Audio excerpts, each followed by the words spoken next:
오늘 이 새벽에 하나님께서 우리에게 주시는 하나님 말씀은 열왕기상 13장 11절에서 32절까지 말씀입니다. 좀 본문이 깁니다. 우리 집중해서 한 절씩 나누어서 읽도록 하겠습니다. 베델에 한 늙은 선지자가 살더니 그의 아들들이 와서 이 날에 하나님의 사람이 베델에서 행한 모든 일을 그에게 말하고 또 그가 왕에게 드린 말씀도 그들이 그들의 아버지에게 말한지라.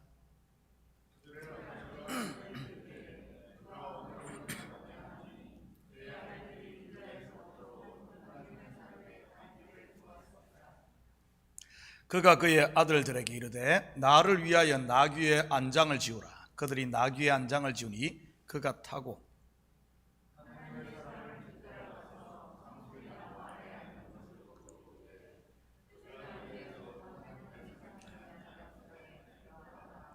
그가 그 사람에게 이르되 나와 함께 집으로 가서 떡을 먹으라.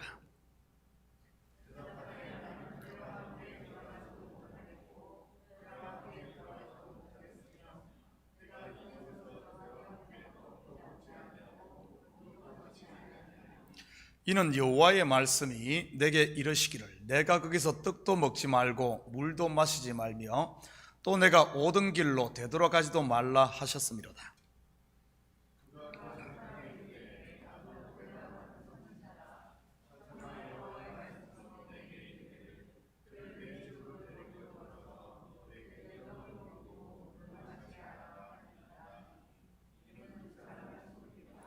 이에 그 사람이 그와 함께 돌아가서 그의 집에서 떡을 먹으며 물을 마시니라.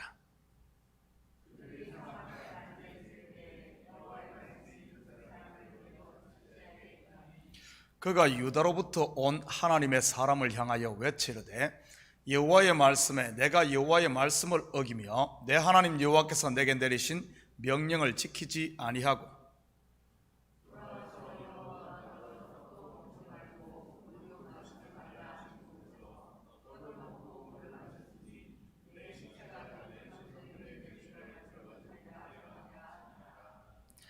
그리고 자기가 데리고 온 선지자가 떡을 먹고 물을 마신 후에 그를 위하여 나귀의 안장을 지우니라.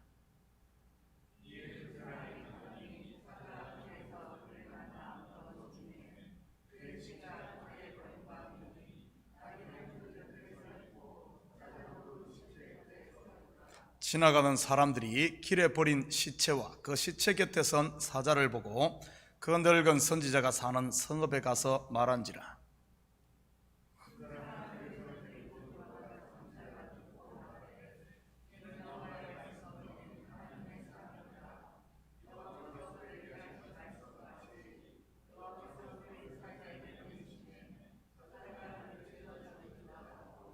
이에 그의 아들들에게 말하여 이르되 나를 위하여 나귀의 안장을 지우라. 그들이 안장을 지우매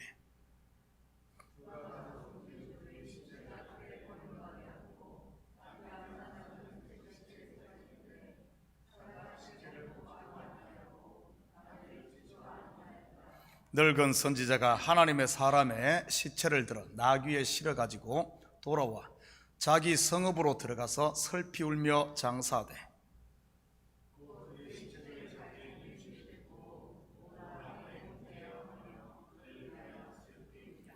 그 사람을 장사한 후에 그가 그 아들들에게 말하여 이르되 내가 죽거든 하나님의 사람을 장사한 묘실에 나를 장사하되 내 뼈를 그의 뼈 곁에 두라.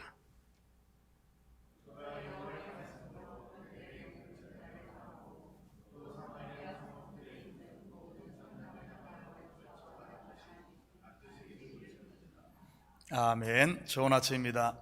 오늘 본문은 그냥 겉으로만 보면 이해하기가 참으로 난해할 뿐 아니라 막장 드라마처럼 보입니다.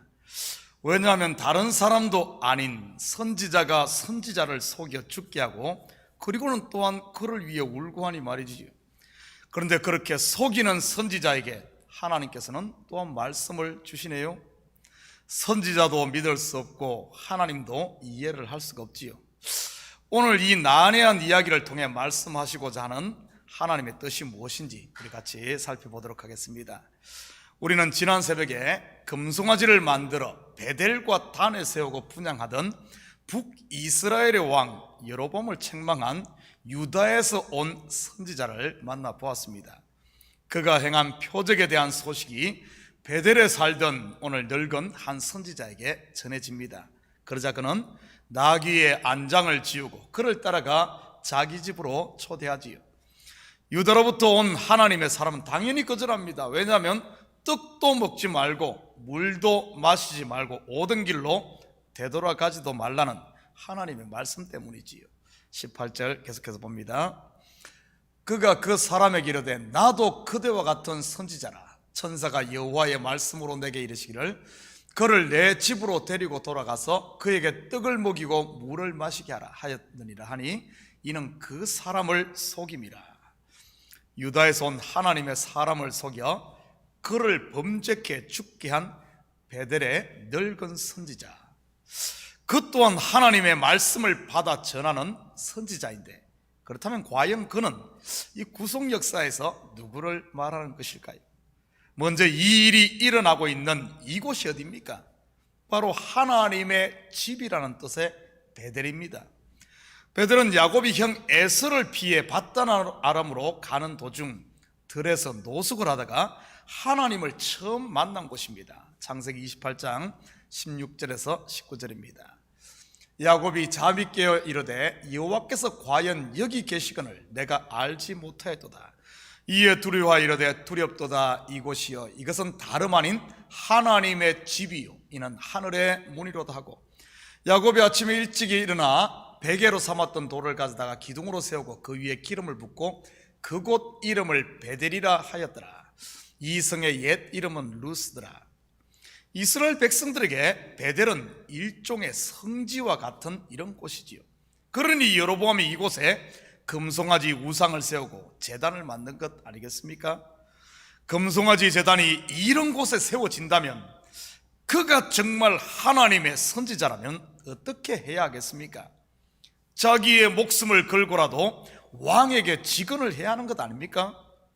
일반 백성이야 몰라서 속았다 치더라도 선지자는 달라야 하지 않을까요? 그런데도 왕이 이렇게 범죄하고 온 백성을 속임해도 말 한마디 못하는 베델의 늙은 선지자, 경건의 모양은 있으나 경건의 능력이 없는 누구를 말하는 것일까요? 바로 먼저 온 율법을 말하는 것입니다. 죄가 심히 죄되게 하기 위해 율법을 주었건만 오히려 그것을 가지고 자기의 의를 자랑하는 율법에 빠져버린 이스라엘 말이지요. 그러니 여로보암의 죄를 폭로하고 심판을 선언하는 참 선지자 하나님의 사람을 죄인 만들어서 죽이는 것이지요. 하나님의 사람을 죽인 사람들이 누구입니까? 이방인입니까? 아닙니다. 바로 늙은 선지자, 바로 자기 백성 이스라엘이지요. 더 넓게 보면 늙은 선지자는 또한 율법의 저주 아래 있는 인생들을 말하는 것이기도 합니다. 하나님의 형상으로 지음받아 그분의 영광을 드러내야 할 인생이 죄로 인해 능력을 상실해버린 이런 모습 말이지요. 아담이 되어버린, 먼지가 되어버린 인생들, 먼저 된 곧 늙은 선지자가 그 일을 하지 못하자 하나님께서는 유다에서 한 선지자를 보내 여로보암의 죄를 드러내고 심판을 예언합니다. 그리고 표적까지 보여주지요. 베델의 늙은 선지자는 여호와의 이름으로 그를 속이고 함께 떡을 먹고 물을 마십니다. 결국 그는 늙은 선지자의 말에 속아 하나님의 말씀을 불순종함으로 심판을 받아 죽습니다. 24절입니다.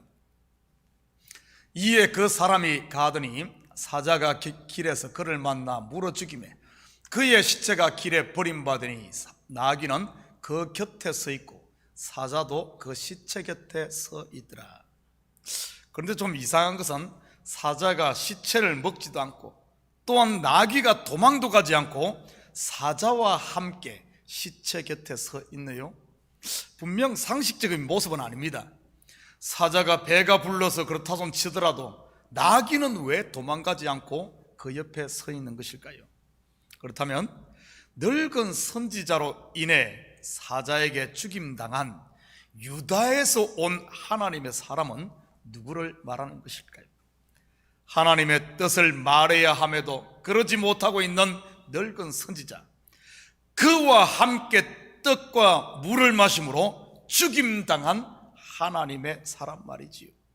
우리는 이와 똑같은 장면을 성경의 다른 곳에서 만나볼 수 있습니다. 창세기 3장 6절입니다. 여자가 그 나무를 본 적 먹음직도 하고 보암직도 하고 지혜롭게 할 만큼 탐스럽기도 한 나무인지라 여자가 그 열매를 따먹고 자기와 함께 있는 남편에게도 주매 그도 먹은지라.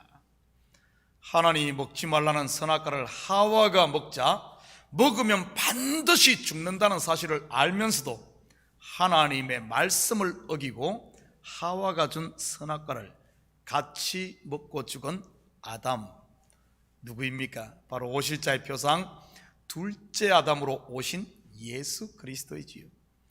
하나님의 사람이 사자에 의해 죽임 당했듯이 예수님께서도 빌라도의 손에 의해 사형 선고가 내려지고 사자와 같은 로마 군인들에 의해 죽임 당합니다. 그런데 사자가 시체를 먹지 않습니다. 예수님의 뼈가 하나도 꺾이지 않았지요. 이 선지자가 유다에서 왔네요. 예수님께서 유다 지파에서 났지요. 하나님의 사람이 죽은 자리에 사자와 나귀가 함께 서 있네요. 무슨 뜻입니까? 이사야 11장 6절입니다. 그때 이리가 어린 양과 함께 살며 표범이 어린 염소와 함께 누우며 송아지와 어린 사자가 살찐 짐승이 함께 있어 어린 어린아이에게 끌리며. 메시아가 오시면 완성될 하나님의 나라를 묘사한 모습입니다. 바로 예수 그리스도가 십자가에 죽으시고 부활하심으로 이 일이 일어나지 않습니까? 하나님과 원수되었던 죄인들이 돌아와 하나님을 다시 아버지라 부르게 되었으니 말이지요. 예수님께서 부활하신 후 제자들에게 찾아와 전한 말씀이 바로 너희에게 평강이 있을지어다 였습니다. 막혔던 담이 허물어지고 원수가 친구로 변하는 평화의 하나님 나라가 도래한 것이지요.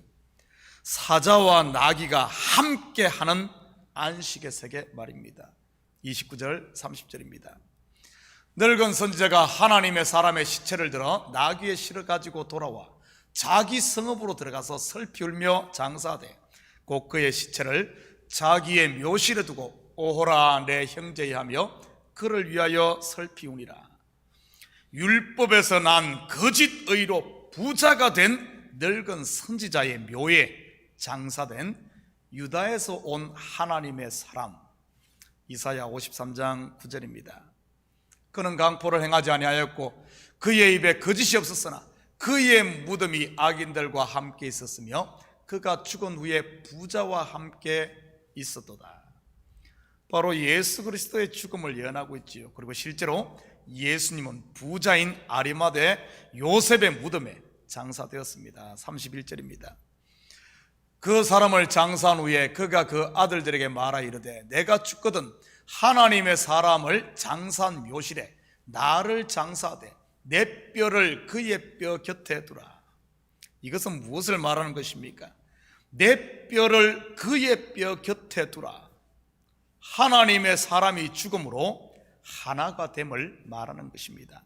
사도 바울의 표현으로 하자면 내가 그리스도와 함께 십자가에 못 박히는 이런 모습이지요. 32절입니다. 그가 여호와의 말씀으로 베델에 있는 제단을 향하고 또 사마리아 성읍들에 있는 모든 산당을 향하여 외쳐 말한 것이 반드시 이룰 것임이니라. 결국 유다에서 온 하나님의 사람으로 인해 늙었던 이 베델의 선지자가 다시 예언을 하게 됩니다. 바로 예수 그리스도가 오심으로 벙어리가 말을 하게 되고 귀머거리가 듣게 되고 안전뱅이가 일어나고 죽은 무덤에 있던 자가 살아나는 것이지요. 아론의 마른 지팡이에서 싹이 나고 꽃이 피어 열매가 맺히는 것입니다. 하나님의 사람의 죽음을 본 베델의 늙은 선지자는 금송아지 제단이 반드시 무너질 것을 다시 한 번 더 확증해 줍니다. 한마디로 유다에서 온 하나님의 사람이 한 예언을 그가 다시 증거한 것이지요.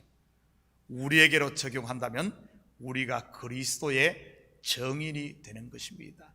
다시 우리가 하나님의 영광을 우리를 통해 드러내는 우리의 본 위치를 찾는 것이지요. 오늘 본문을 다시 한 번 더 생각해 보십시다. 유다에서 온 하나님의 사람이 늙은 베델의 선지자에게 정말 속은 것일까요?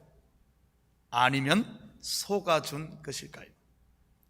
속은 것처럼 보이지만 속아준 것이지요. 왜냐하면 바로 늙은 선지자, 죽은 이스라엘, 죽은 우리를 살리기 위해 예수님께서 그렇게 하셨듯이 말입니다.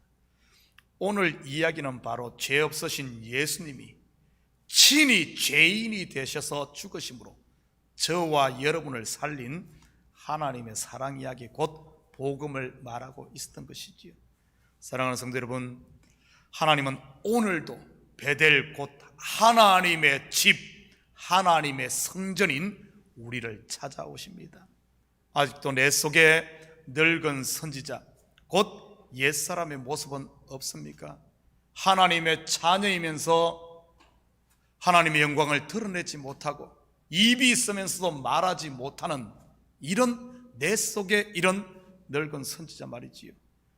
여러분, 혹시 이런 모습이 내 보일 때마다 덮어두거나 피하지 마시고 주님 앞에 엎드리는 자기 부인을 통해 나는 죽고 그분이 살게 하심으로 내 속에 마른 막대기와 같은 이런 부분에 싹이 나고 꽃을 피워 성령의 열매를 맺는 이런 이 시대 그리스도의 증인, 제자로 살 수 있는 우리 식구들 되기를 주님의 이름으로 부탁드립니다. 같이 기도하십시다. 사랑의 아버지 하나님, 참으로 감사드립니다. 죽어있는 우리를 찾아와 다시 일으키시는 주님, 혹시 아직도 내 속에 늙은 선지자가 없는지 이 새벽 다시 한 번 더 우리를 돌아보게 하시고 찾아온 주님 앞에 우리를 이 모습 이대로 드림으로 말미암아 아버지 하나님, 다시 한 번 더 성령으로 덧입고 주님의 은혜로 덧입어 아버지 하나님, 담대하게 일어나 그리스도의 제자, 그리스도의 증인, 더 나아가 하나님의 영광의 빛을 우리의 삶의 영역 가운데 비춰 아버지 하나님, 죽이는 자가 아니라 살리는 자로 사는 저희들 되게 도와주시옵소서. 이 새벽 우리의 마음을 주님 앞에 쏟아놓을 때마다 주님 속히 응답하시고 아버지 하나님, 우리 속에 빛으로 다시 한번 가득 채워 주시옵소서. 감사드리며 예수님의 이름으로 기도드립니다. 아멘.